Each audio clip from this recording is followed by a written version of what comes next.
Blog Jerry Talk Show. Radio. No.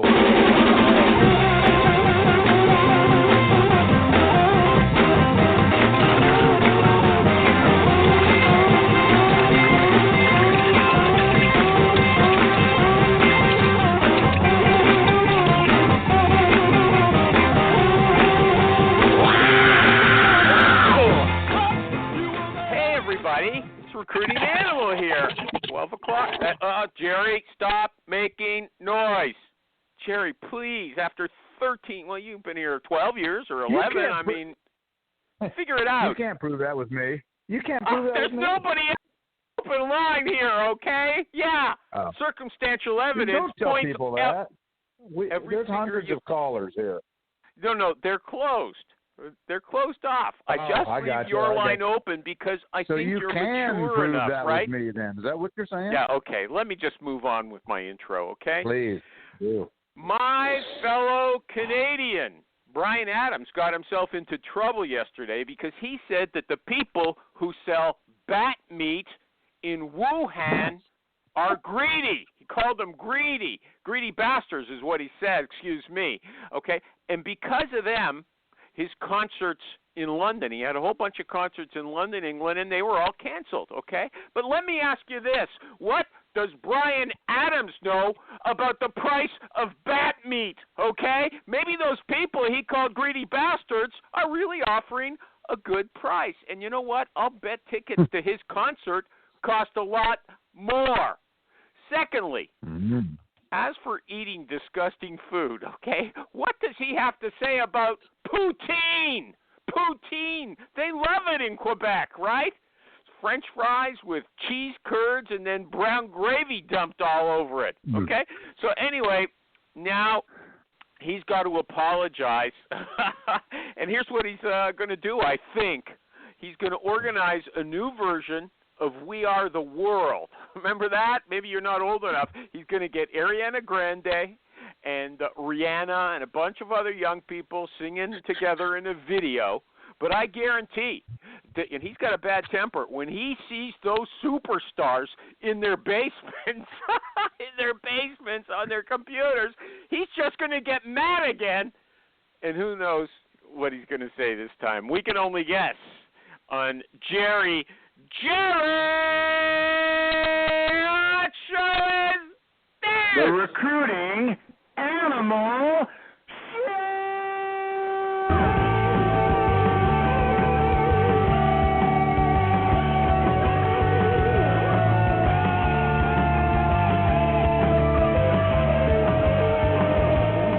Uh-oh. That went in and out for me, Jerry. Did Sorry about that. Sorry about that. How am I sound now? And the guest was having a terrible time. He's not even here yet. I sent him a direct link. Let me see if he's talking to me. What? What, Jer? Time to cover this. We've got some extra time, You're man, going before in and the out. guest See, shows you're up. going in and out. Am I going in and out? You're going in and out. Okay. You know what? Let me just kill some time till the guest gets here. I just switched over to a different platform. How do I sound now? Yeah, you should. Okay. I did. Jerry's gone. Just let me rant a bit, okay? I have to thank my sponsors. But before that, as for my friend Brian Adams, never been a fan of his, by the way, okay? I don't think you're allowed to say that the virus came from Wuhan anymore, okay? No, the right. Guardian. That's the thing, dude. That's the deal. He's not going to do any We Are the World video. He's now been fully outed, as they say, as a racist. His career's over. It's over. It's over. Yeah, I don't think so. Mean, no, you're not. No. Nope. I'm telling you, you're missing it. You're missing the big picture. They got him. Racist. Okay, yeah, they got him. It's over. I'm just telling you. I travel in some of the same circles as he does. That's all I'm going to say. Okay. The Guardian, that leftist newspaper over in England, they were criticizing him, or this guy, I can't remember the author's name, and he said, this is what he said. He said there's no proof it came from the Wuhan lab, and there's no proof that it came from the market, and there's no proof that the original transfer from animal to human happened in Wuhan. So, I mean, that's been like erased from history. I was surprised. I didn't know. It's taboo now to say it came from Wuhan. Pretty soon it'll be taboo to say it came from China. But or maybe it already is. You're not allowed. It did, though. That's the thing, is that it. Why does it matter where it came from? It's not racist. Jared, I got to move on now. Enough of that. Yeah, move on. You brought it up. Yeah, okay. Yeah, I did, because your you phone's so good, and I wanted to talk kill about some your time. topic. God, okay. Is a guest here? Okay. Yeah, I don't know yet. Let me just thank my sponsors. Honeit, HONEIT.com. Honeit is the online interview recording technology. It records audio. It records video if you want. Doesn't have to. That's your choice. Also creates a full searchable transcript of audio or video, okay, that you can pass along securely to anybody on the hiring team. Are they working on like a hologram version? That's pretty good. Like the Roy Orbison concert. I heard it wasn't that good. Okay, let me get to HireTool, HireTual.com. They keep telling us it's HireTool, okay, but we say HireTool here. It's the super-duper sourcing tool that everybody in every discussion on Facebook about sourcing loves. All the top recruiters and sourcers love this product, okay?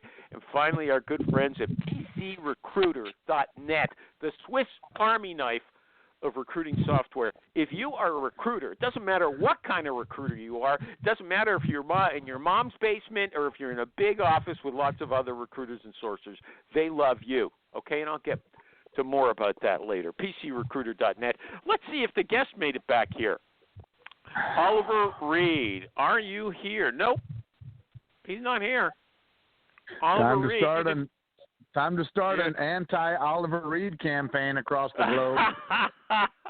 Well, I don't know. Light it up.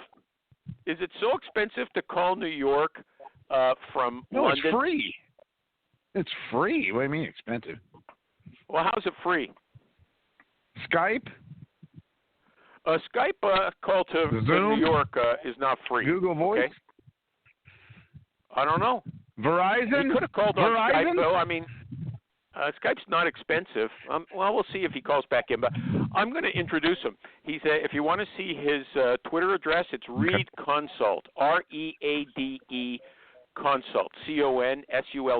I got to tell you, I'm not sure if he's related to Tara Reade or not. I don't want to go off on that tangent, but he spells Reade the exact same way. Who's she? What? Who's Tara Reade? That's right. Animal? Okay, you're right. The actress, right? Okay. Yeah. American Pie or something like that. Yeah. Tara Reade. Oh, that's the other. No, she spells it differently. REID, the drunk girl. Tara Reade. Who was the star? Who was the star of American Pie? Who was that guy? I can't remember his name. Biggers or something. Yeah. Okay. Thank you, Michael G. Cox. All of a sudden, who he's a was movie the dad? expert. Let me move on, okay? Hold on. This guy gave us. He's got a blog. I have tons of stuff to talk about, okay? But I just want to say he's in England, and apparently things are pretty bad over there. Even the royal family isn't hiring anymore. They're going to do their own cooking and clean their own toilets. I swear, I saw it on the Daily Mail this morning. Right? Okay. Eugene Levy. Was it Eugene Levy? Okay, Canadian. Eugene Levy. Fellow Torontonian. Okay, but here's a question for you. I've seen people say that all this remote work is going to lead to more offshoring. Companies are going to realize that it doesn't matter where the employee works, and they can just dump it to the cheapest people in the world. I say that would be happening now if it was worthwhile. I mean, they can already get your accounting or whatever done in India. Some companies send some of their stuff out there. It's not going to happen because those people just aren't the same quality as the local employees for whatever reason. I didn't mean it that way. Those people aren't the same quality. Your career is now over. I know. We're knocking them out here on the Animal Show today. Brian Adams, now you. Who's next? Gene Levy? Eugene Levy? Yeah. The thing is, I didn't mean anything. You could just make an offhand remark, and especially if it's in print on Twitter, you're screwed, okay? It's over, yeah. There's wow. a certain Let me certain see if level of Oliver's freedom here. that the animal has now that his career is over. He can say whatever he wants. I can say anything I want. Yeah. Okay. Here's another one. Okay, age. Listen to this. This is from Facebook. This woman said, "I took termination over furlough from a major firm." Okay, I guess they were going to put her on some kind of layoff because of the virus that didn't come from China. Okay, and she said her title was senior associate. And she gives her age. She said, "I'm going to be 68 on Saturday." So that's this coming Saturday.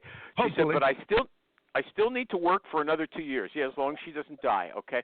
She said, "My friend who is a recruiter, said I should limit my years of experience, which is 40 years in the business, and take off my year of graduation. I'm reluctant to do so. If anyone does a background check, they're going to find out anyway." Jerry, what do you think about that? This is William Tincup, and I'd like to talk to you a little bit about Indeed FutureWorks. Ryan and I attended the conference last year, and we created a limited series for Indeed where we talked to their customers. Great stories around TA and how they use Indeed to the max. So check it out. It's just Indeed FutureWorks 2024. You can search for it wherever you get your podcasts. Thanks. Less about the age, more about whatever she did 40 years ago is highly irrelevant now.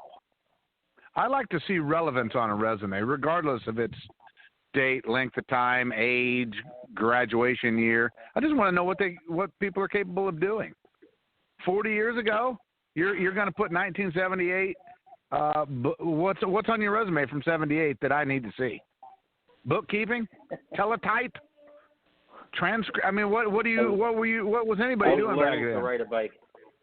Right. Okay, the fear is that mentally she's still back there. And 40 years ago is 1980, by the way, not 1978. Okay, the fear is that someone is still. I was thinking 40 plus. They're not digital natives. They're not because digital she's going to be 68. Yeah. Okay, she started working 50 years ago. Okay. Oh, so you're oh yeah, you know what? Okay, I'm not gonna. So once again, I win. Yeah, you always win. Okay, Michael G. Cox. 1-0.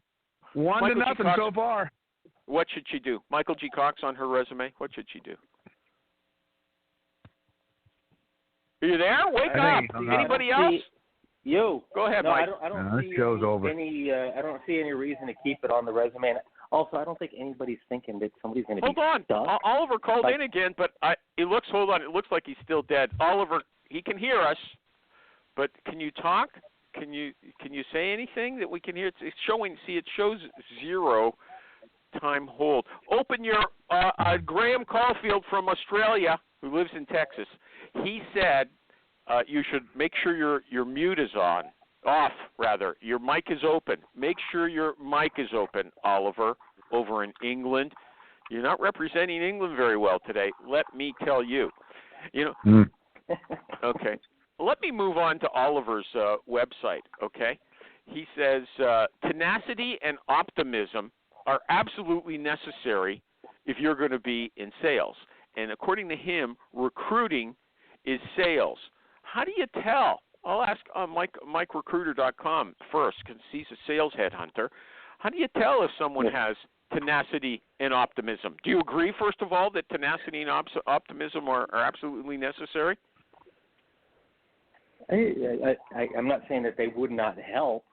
Being optimistic keeps you going, but I don't know. There are all these requirements that people throw on. You have to be this to be this, and I don't entirely agree.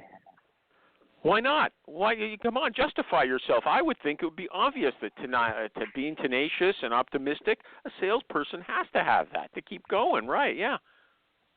Yeah, because there are also people that are not naturally optimistic that are doing very well in sales.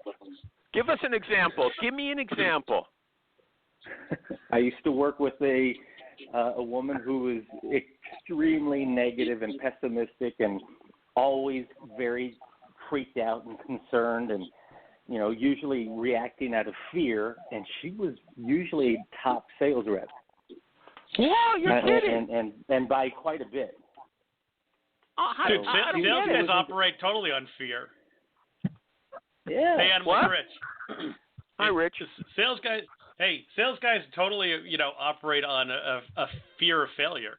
You can be optimistic, you can be tenacious, but there's different types of sales roles too. Not every sales role needs a tenacious bulldog that we all think. Yeah, I don't get it. Come on. Bulldog can often be very annoying. If you're if you're an account manager, if you're managing an existing account and you're, there's tenacious, you're in their face every day, and there's just, you're planting the seeds for the longer sale.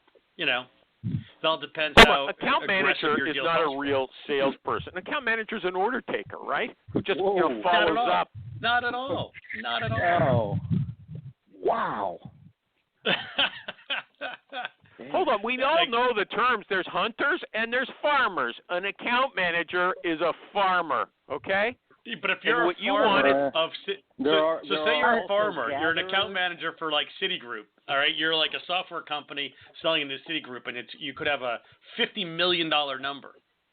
That's a lot of crap to farm, And you got to play nice, and you got to build the rapport, and you got to make friends with all throughout the company. New buying centers. Exactly. It's not like you're just walking in and saying, "Hey, let's just re-up our Microsoft Windows order." Well, Jerry was grumpy. He said he was disagreeing with me, weren't you? As usual. Well, I consider myself an account manager. I mean, I do plenty of account management, and I'm in sales. That's where I want to be. Yeah. Yeah. Yeah. I'm in sales. You guys are faking it. You guys are faking it, because you guys are all new business development people, right? You are. Recruiters hate doing new business, though. Most recruiters hate doing new business. I love my old clients, so most recruiters do too. The goal is to have a wonderful life doing old business. Mm-hmm. Okay. Well, hold on a second. Wait a second. Even if you're an account manager, you're not going to get a sale on every call. You could be making 10 or 20 calls. We're putting it off for now, okay? Yeah. Well, call me back in 6 months, okay? Yeah. So when you got a bunch of those calls, when you think, you know what, I come in at 9 o'clock in the morning, nobody's going to want my services today because nobody's wanted it for the last 5 days, okay? And you just don't want to pick up the phone. You got to have this tenacity and this optimism. You've got to have that in order to want to pick up the phone, unless what you've got is selling like hotcakes. Yeah, I think what you've got a very myopic view of like this is the only thing that is sales, which is picking up the phone. And there are lots of people that are doing just fine with current accounts. Okay, well, you got to get those accounts somehow. As you well know, MikeRecruiter.com, they just don't fall in your lap when you leave your corporation, okay? Yeah.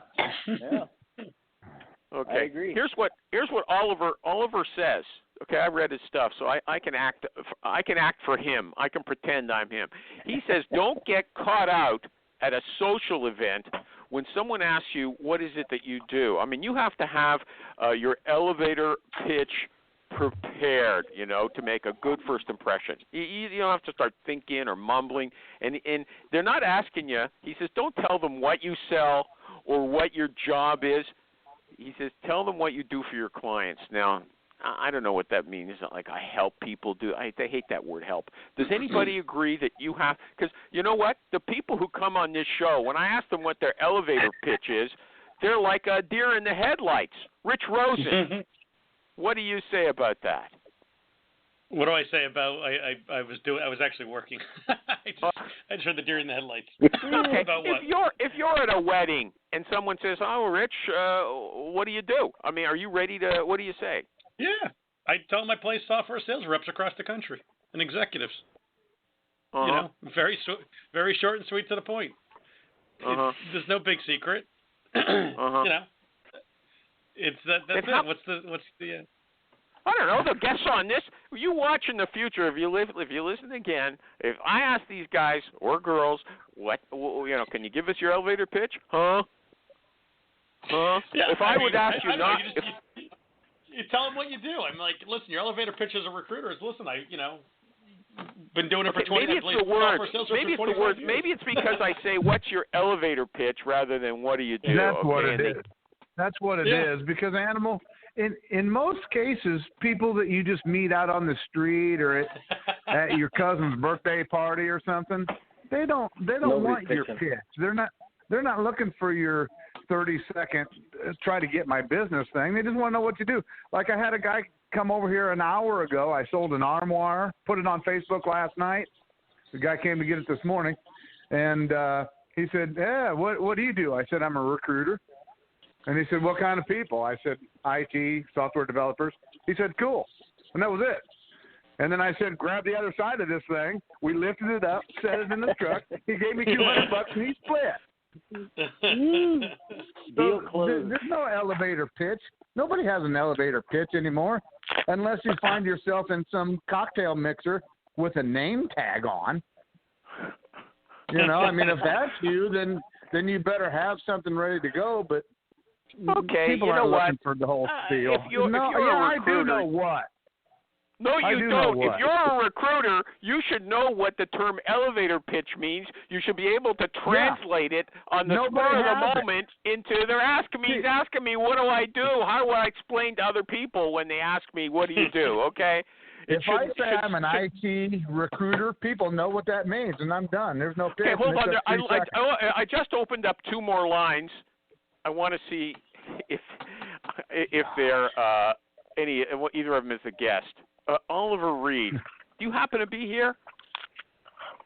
Yes, I am here. Finally. Hey! The guest made it to the show. And now let me ask you, is this costing you a lot of money? Is this costing you a lot of money to call us now? No, not at all. Are you sure? We need his elevator pitch. Elevator pitch right now. Don't forget, I had to pay once our guests, there was 2 guests on the same show, they called from a hotel a phone in their room, the suite, and I had to pay over $100 US. Oh, man. Jesus Christ. Okay, so I'm just checking. Okay, Oliver Reade, we've introduced been $50 if you hadn't had him go through the elevator pitch. Okay. Yeah. Okay. We want this guy's elevator pitch, dude. You're slowing us down, Animal. Okay. Right. Oliver Reade, this is we crucial stuff. Okay, yeah, right. Yeah. Give us your elevator pitch, Oliver.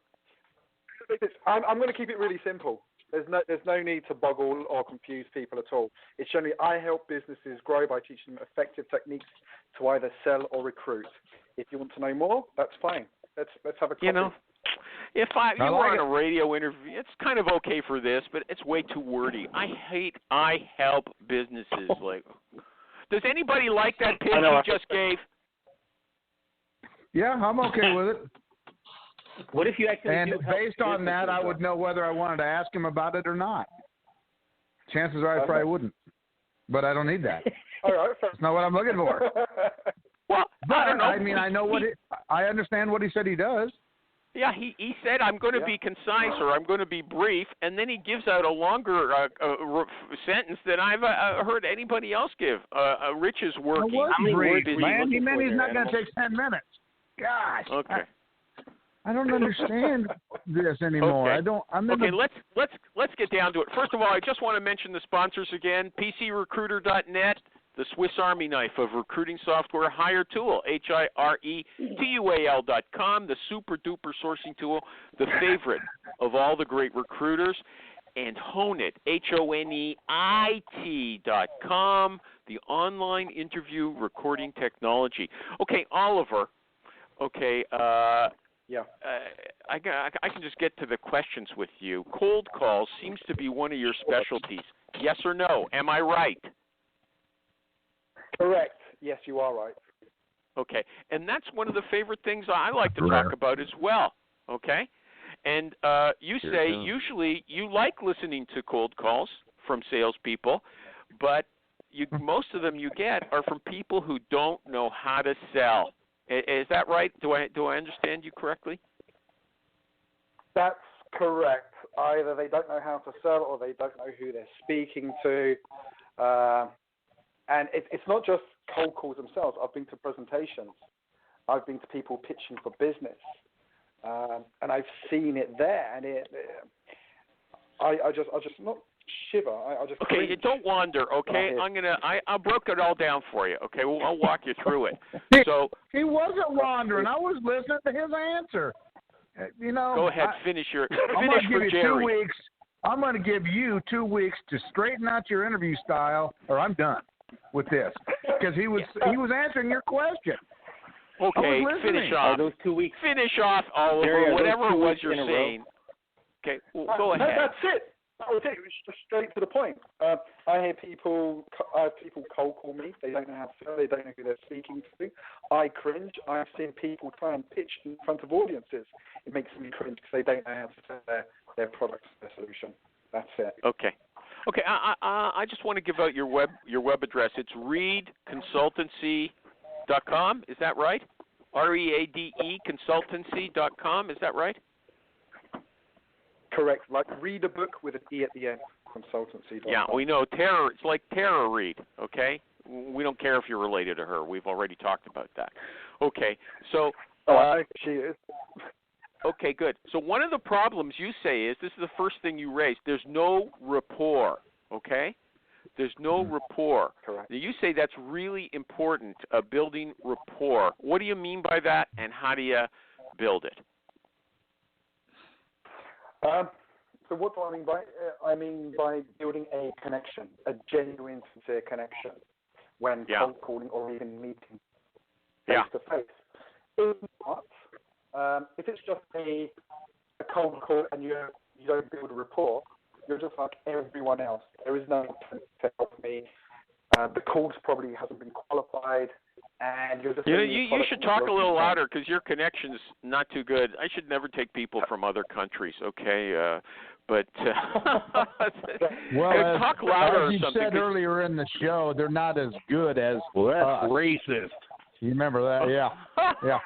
We know what you think about people over there, Animal. You made your position well known. So it's going to be just a Canadian show.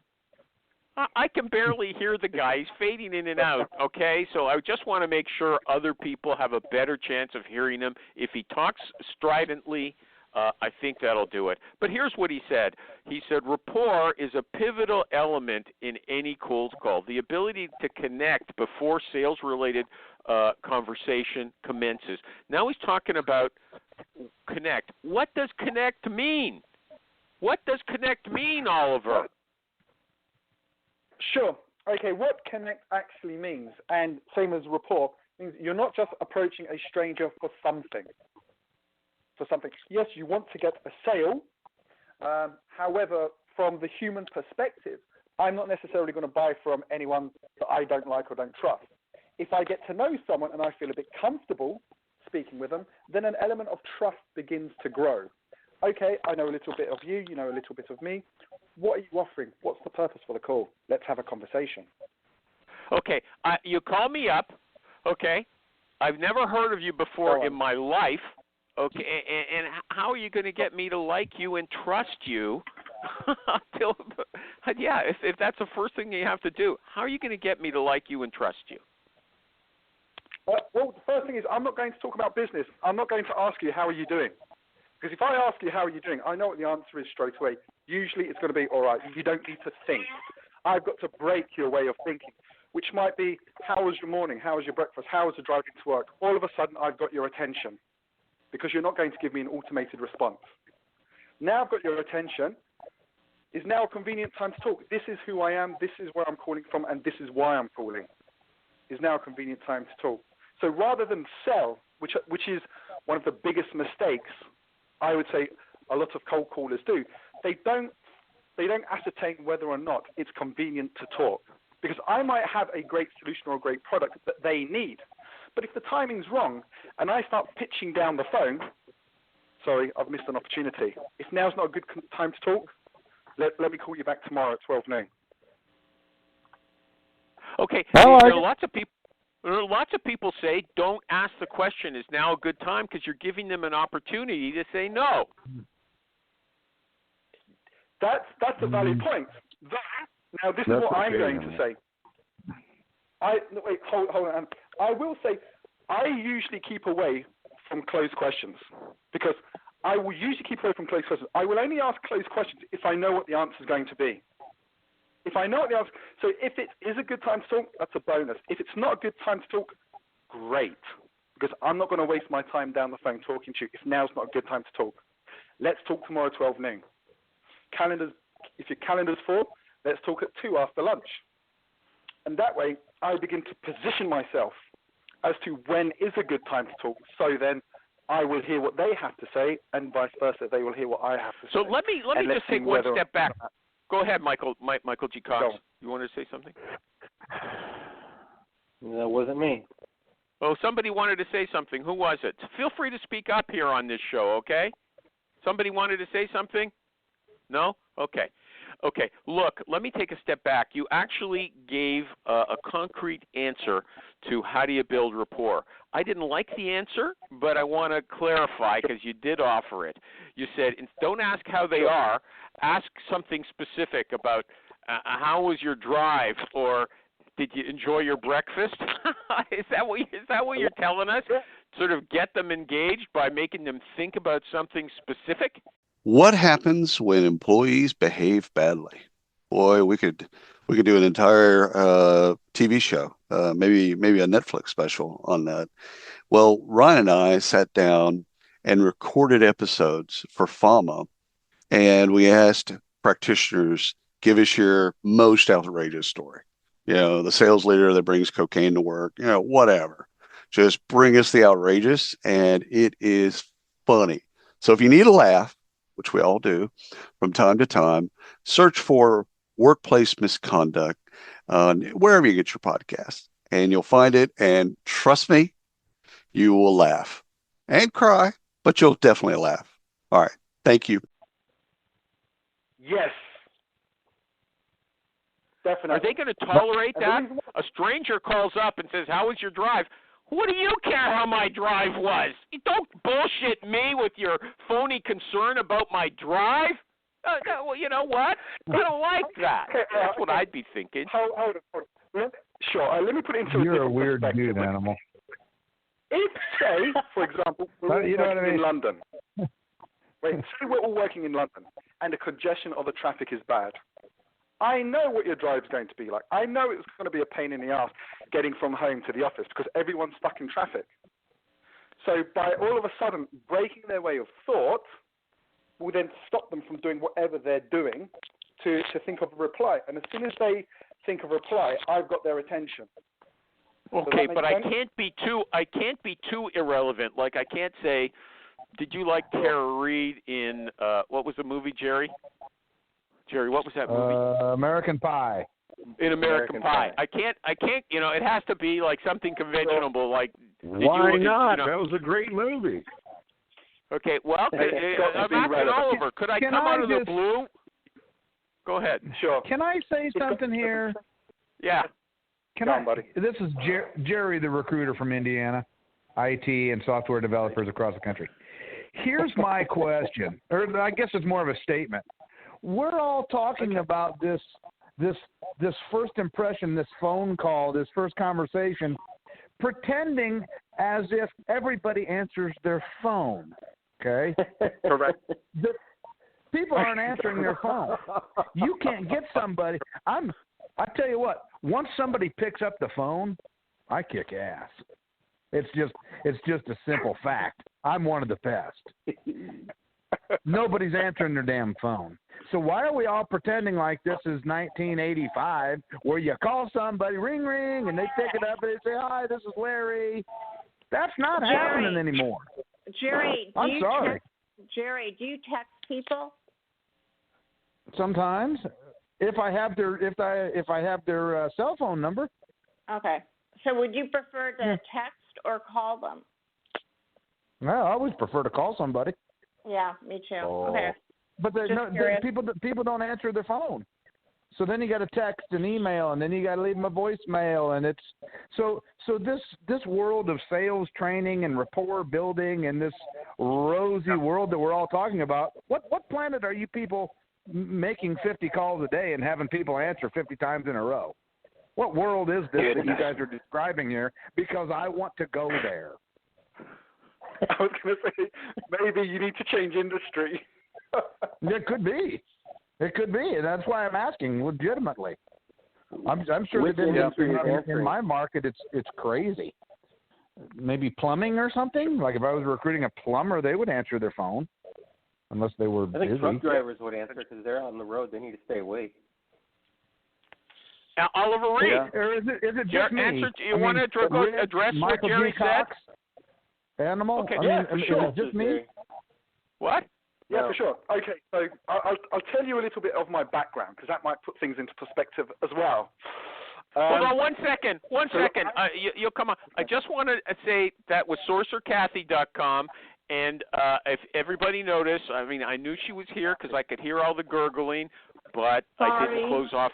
I didn't close her off today. I just want to welcome her back to the show. Sorcerer Kathy, thank you. Thank you for coming back.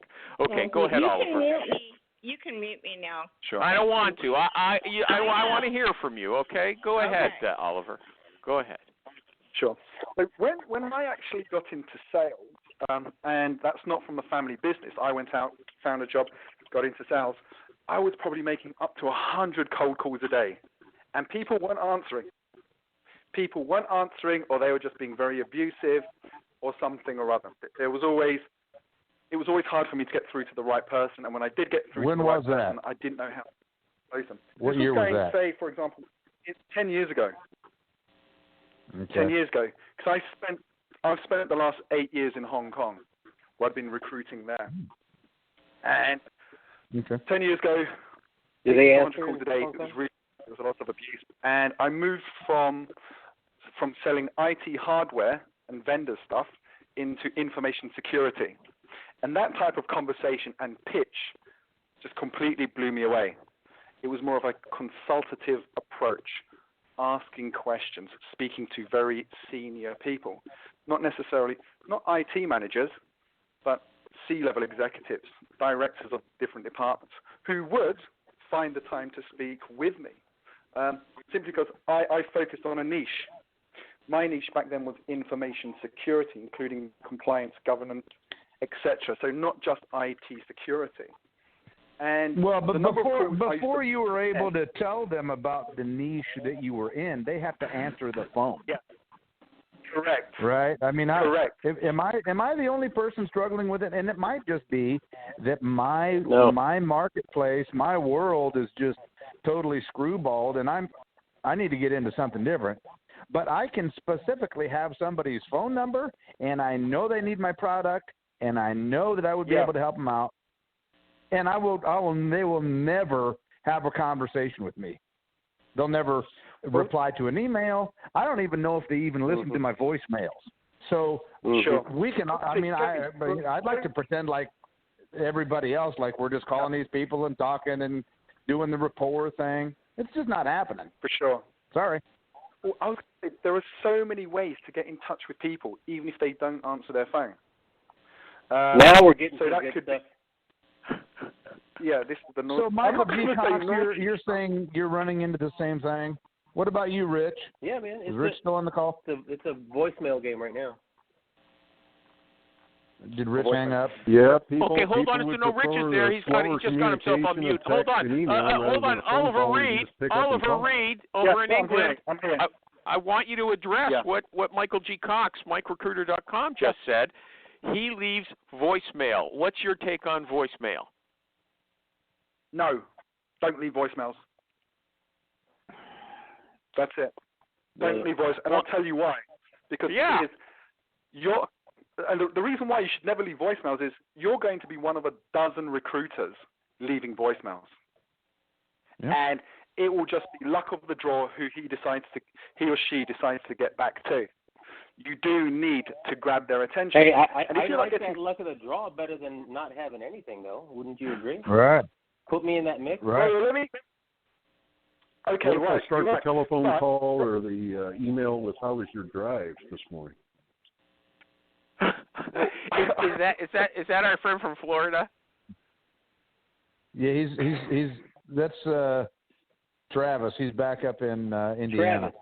Oh, Travis, Yeah, you're back I'm in back in Indiana the again? I States. thought you were Travis living in Yeager. Florida. Okay. Yes, Okay. sir. So Travis is siding with Michael G. Cox. Is that right? Folks don't answer the phone as often as they used to, man. Folks used to just Okay, pick up but you hello, say voicemail because is it was okay. It was the easiest and the quickest way to communicate with everyone, and it remains so today. Yet folks won't pick up the phone. Uh-huh. Okay. What? But you Question, you endorse voicemail, Travis. Is that what you just said? I will. Why? I will. Yeah, it I don't depends. It understand depends why on you the would circumstance. avoid I might messages. leave a voicemail. If it's a personalized voicemail, I might leave a voicemail. If it's just hey, you've reached 765 whatever, I won't leave a voicemail. So I guess it depends on the situation. Okay. Oliver Reade says no. Okay. What about email, Oliver Reade? Do you like approaching people? Hey, Animal, before you go on to email, I just want to clarify one thing, or just ask. Oliver, are you saying that leaving a voice message is reducing my chances of some sort of future engagement? Personally, yes. Because I've seen it. So what do you do then? Only with the phone call. I'm not going to talk about all the other ways. When you're calling, you are in a sense leaving the caller ID on the phone of whoever you were calling. So now you're just the guy that keeps calling and won't even leave a damn message. Okay, you're now that guy. Yeah. Okay, two things. I'm just saying. One. Yeah, no, that's good. That's good. These are valid questions. These are questions that I faced during some of the courses. Now, one, block your number. Block your number. What? Number one. Oh, man. Okay, well, you're... Okay. You just went to Hold on a second. ID. Jerry, you would not let me get away with that, okay? You have fought with me time and again about the number blocking, okay? Of course. And I'm not agreeing with him. That's Animal. fine. Well, he doesn't. You don't block your phone number. Maybe in the UK. I mean, it's just different. Maybe in the USA 10 years ago. Nothing says spammer and scammer more than caller ID blocked.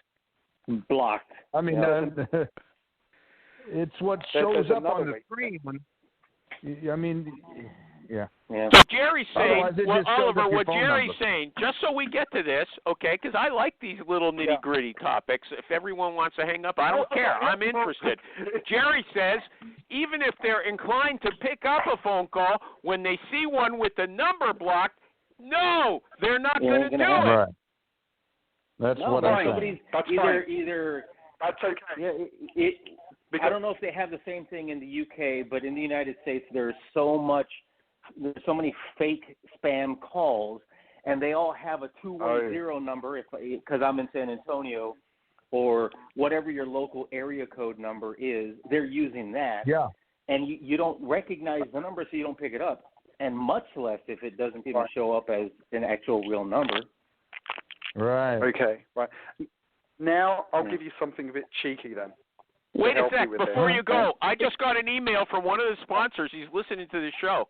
He said, hey, Animal, instead of the past pitches, he said, can you simply ask your audience if they're tired of scheduling calls, scribbling interview notes, and typing candidate write-ups, okay? Recruiters designed Honeit, HONEIT.com, to automate the schedule, screen, submit process and work smarter, okay? I don't know if that in itself is a good enough pitch, Nick Livingston. Honeit records and videotapes and transcribes your interviews and your intake sessions with the hiring manager. That's what it does. Honeit, HONEIT.com. Hire Tool, HIRETUAL.com, the super duper sourcing tool that everybody loves, and PCRecruiter.net. It is a very versatile, configurable, customizable recruiting software that suits everybody, the kitchen table recruiter or the recruiter in a big team. Okay, Oliver Reade, over to you. I'm loving this show. I don't care what people think. I love this episode. Okay, Oliver Reade, back to you. Now, another way to get around the cold. If, say, for example, you can't get through or the person's not answering the phone, there's quite a few ways. And we're still talking about the phone here. We're not talking about social media, just the phone. What would stop you from calling someone else in the company and being transferred internally? The question isn't how do you get their phone to ring. I mean, that's not the question. Their phone will ring. So it's not about calling the other person and transferring, especially now that we're all working remotely. There's nobody transferring anything. There's nobody in these companies. Everybody's at home with these cell phone numbers that have, most of them we don't even have unless you already know somebody. So unless you already know somebody, they're not answering their phone. I don't know. Okay, but that's a temporary. Let's assume it's temporary. This remote working. Okay, but either way, the phone. So you're going to get somebody else to answer the phone and then just like be sneaky about what it. He's talking I'm about. Sorry, Animal. I was calling Oliver. Can you transfer me? Yeah, So you know what? Maureen Sheriff is a fantastic phone sourcer, and that's what she calls stabbing in. You call in any number. You get somebody on the phone. Say, "I'm looking for Oliver." Okay, what's your who? You say Jerry, and you say, "No, sorry, Jerry, I'm looking for Oliver. Can you put me over or give me his extension?" That's what Oliver's saying. There's no There's no difference. Animal, this is Ernie Moreno. The phone still rings. Ernie Moreno, last week's guest. Go ahead. Hey, are people calling the office or are they calling their mobile phones? Because I primarily use the mobile phones. Yeah. Where are you getting the mobile phone number, Ernie? I what go tool to do you use again? Search. I use True People Search, and I dig out the numbers out of there. Okay. And then I just call them and they answer. You know, I'll just tell you, I will be totally frank here. What was that? The last one, let's say the last 20 people I've called their cell phone, one answered. The other 19, no, they did not answer. So, what do you do? I mean, they don't know. They don't know me. They don't know that I'm a dickwad. They don't know I'm a great guy. They don't know anything about me. They just know that their phone's ringing and they're not answering. Right. Exactly. Here's another thought, and I don't know if you could do this, but you know how when you call somebody, your name appears, right, on their mobile phone. Only if they've got you in their contact list. Otherwise, it's just your phone number. No, it'll appear. I think it will appear. No. Not on a cell phone. Not on my cell phone. It just shows your number. I've gotten phone number. I've looked at them. I've seen the phone numbers, and it'll be like, say your wife is the one that has the somebody else has the phone number right under their account. You could change that number so it appears on your mobile. Because I've done that because my wife's name was appearing. I changed the name to my name on my mobile, and now appears as Ernie Moreno. But my thought is this: if you could do that, can you add also Food Recruiter or whatever recruiter you use? Yeah, that'd be good. People can decide. That'd be a good idea.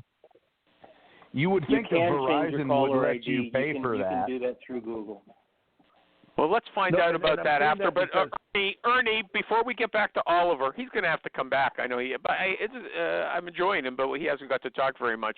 Ernie, what was that tool that you use again to find out the cell phone numbers? Spell it for us. True People Search. TRU People Search.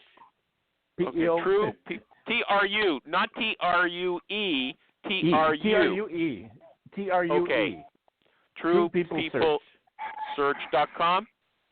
Yes. Okay. How much does that cost? What's you paying for that? It's free. He doesn't free. He doesn't pay for anything. He doesn't even have a LinkedIn account. Oh yeah, he's got LinkedIn, but he's locked out. As a disclaimer, I don't expect all of these wonderful tools to be free. So I mean, I don't mind. I would pay for somebody's cell phone number. Yeah. However, even once I've got their cell phone number, they're still not answering their damn phone. So then you can go to LinkedIn and you can send them a stupid message, which they're not even opening the messages. Well, we might just have to go back to the old days of just driving up to somebody's house and knocking on their door. Well, that's where you throw in a mighty text. You send in a text, and then you have your name and your number there. And if they're going to get a hold of you, they're going to call you back. If they're not interested, you won't get anything. Yeah. You know what? If you live in the States and you go to someone's door, you might get shot. Just don't judge. See, that's not true. That's not true, Animal. That is true. Please don't continue that stereotype. I'm sorry, Jerry. Okay. What's ridiculous? That's a normal greeting down here in Texas. You know, one other thought though is you got to kind of figure out what kind of communication people they are, because there are people that love the text, there are people that love the phone, and there are people that love to respond to you on email. And I noticed that when you send all three. Well, hold on a sec. Okay, our guest he's not used to the show. He's not polite. He's letting everybody sideline him. Okay, Oliver, come on. I was waiting for you to butt in there as soon as someone took a breath. But Oliver. Keep going. Yeah, well, I was listening to whatever was going on, but I'm going to go back to the cold call part again because, like I said, I think you mentioned Kathy said it's called stabbing in, or something along those lines, which was calling into a different department and asking to be transferred internally. Yeah. Now, the alternative is to go in as high up as possible into the organization. And again, you do not sell, you build rapport with the CEO's PA. You don't talk about work. You talk about how her day was. You get her to feel calm and relaxed. You talk about anything but work. And then... Hold on. She answers the phone, and you're saying, assuming it's a she, personal assistant, or executive secretary. So you get through to the CEO, and you say, what kind of eggs did you eat this morning, Betty? Is that what you're saying? Because you like to ask people specific questions that they have to think about, that they don't expect you to ask. Yeah. What are you wearing? It's something a little bit different, but you're on the right frequency is my mind. So you ask them open questions, and you don't talk about work. How was lunch? How was your lunch? What did you have? This is who I am. Hey, Oliver. Michael here seems to have the idea that you've said that when they pick up the phone, you don't even say who you are or anything. You just go right to, how was your drive in this morning, honey? And that's not what you're saying. So, Animal, please try to get some perspective on this, okay? I've really got to break it down. So, all right, you call in, you introduce yourself. Who are you calling? Where are you calling from? If you could include the ring, that would help Animal as well. Yeah. Do it with Jerry. Do it with Jerry. No, with Jerry. Do it with you. Do it with you, Animal. Oh, well, I know how I'm going to answer already, but you can do it with me. Secretary. Do a role play with Michael G. Cox. Do a role play, Oliver. Okay. This is good. So you call in, ring, you introduce yourself, where you're calling from. You don't talk about business. You don't sell. You find out how the person is, how was their lunch, what's the weather like. Small talk, chit-chat, build a rapport. And then, now, assuming we've gone in as high up into the company as we can, we then ask the PA, by the way, who would you recommend or who is the best person to talk to regarding A, B, and C? Now you've got a referral from a C-level's PA. Then you go straight back in to, say, switchboard or another department and say, put me through to Mr. Smith. I've just spoken with Shirley up in the C-level's office. She said I should be speaking to him. And if he doesn't answer the phone, that's fine. Don't call back immediately. Give it a day. Call Shirley back and just say, Shirley, can you help me out? I've been trying to get hold of John, who you highly recommended. How can I speak to him? And then you let her work her magic. And that works. You see, here's the thing about the Recruiting Animal Show. When you give us that information, we don't pat you on the back. We tell you, Shirley's not going to give you that information, okay? Don't feed me a line like that. I just feel like we're all in a fantasy world. I picture. Have you guys all seen the series Mad Men? Yep. I picture just calling into that New York ad agency in 1955, and there's Shirley with all the cables and stuff. She plugs one extension in. Oh, let me connect you. And with the other person with the big headphones on, chewing gum, looking at her fingernails. And that's not who it. That's not. Where are we? Where are we? I'm having a crazy day. I think the telephone will come back kind of like bell-bottom jeans. You know, it circles out, it'll come back. Yeah, the bell-bottom jeans were in 40 years, 50 years ago. One day, yeah, they're going to come back. Yeah, in 100 years. Okay, but hold on. Okay, Oliver. Okay, Oliver. Yeah, sure, okay, does anybody agree with Oliver on that? Okay, that you can talk to somebody at the top level, the executive assistant to the CEO, and he or she is going to help you. It's possible. It's possible. Anybody really want to give him a strong endorsement on that? I don't I just don't see that person being any more reachable. I mean, there's probably only one or two quote personal assistants in a big company anyway. Like, people don't have PAs. They just unless you're going to on his call behalf, the president you know what? of the company. If Maureen and was here, if Maureen was here, she would be defending Oliver on this, okay? Because she says you can get information. You can get information from people. Maureen has to keep up the facade of some switchboard in the front office when you walk in, some person sitting there with a flip chart of everybody's extensions and titles, and you sneak around that person, and then you land in the accounting department, and all of a sudden they're reading all the names to you. Yeah, all that happens. Great. Yeah, she's right. All of those names are already on the internet. All those names are already on. It's not about getting the damn name. We have the people's names. I know who I want to talk to. I'd like to introduce the Boom Band Showcase. My name is Jeff Taylor. I'm the host of the show. I'm the founder of Monster.com and Boom Band. This is a podcast about job seekers. They're struggling right now. The ghosted jobs, the black hole, everything is challenging. What we want to do is create real stories, get them talking about their superpowers, have you see what they're really like, because you're going to want to hire them. Give me a sign that you love your life.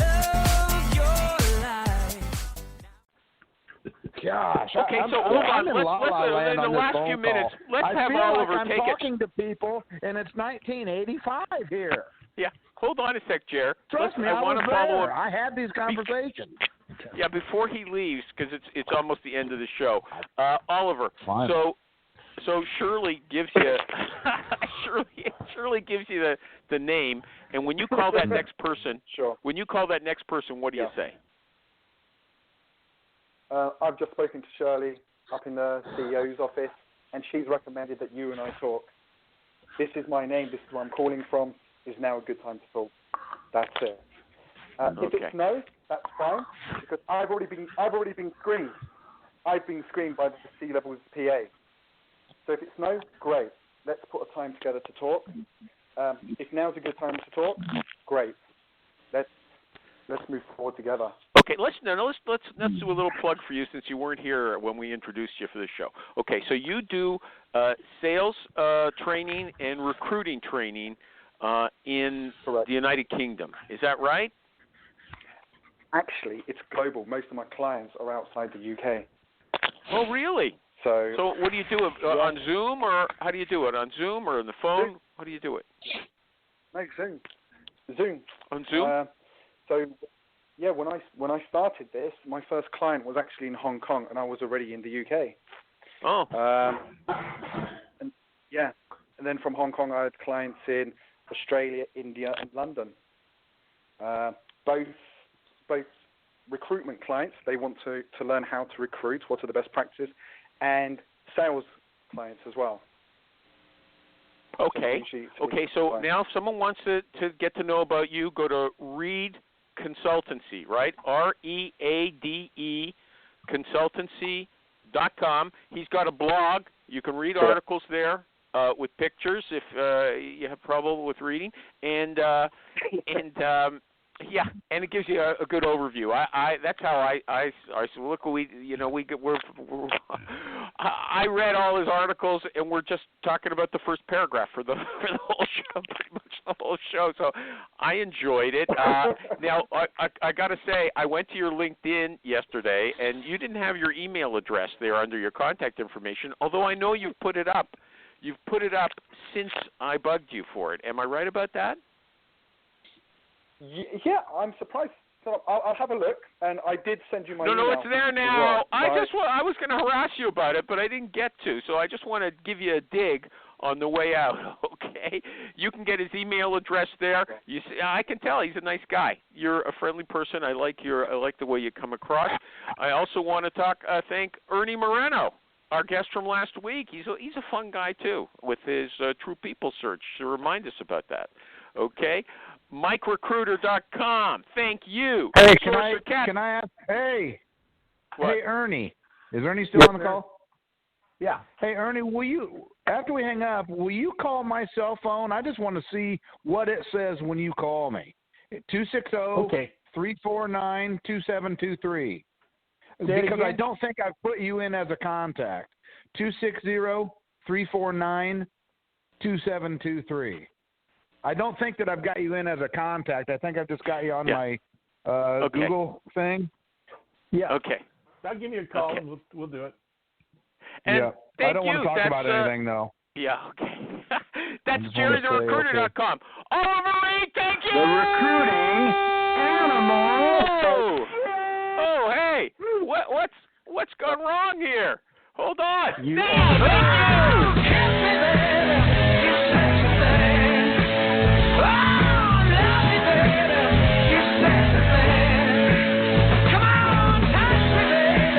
Bill was okay, Animal was okay, but the show itself, same old thing. As a recruiter, there's nothing I'm going to now take to my desk, and I am in a state of constant listening, learning, and applying. That's my thing. Oliver, just I got nothing get worried. That's I'm not going to do anything new. That's what from 10 I'm years ago. That's from 10 years ago. Don't worry about it. Whenever I play it, the guest gets insulted, right? They think he's really talking about it. Okay.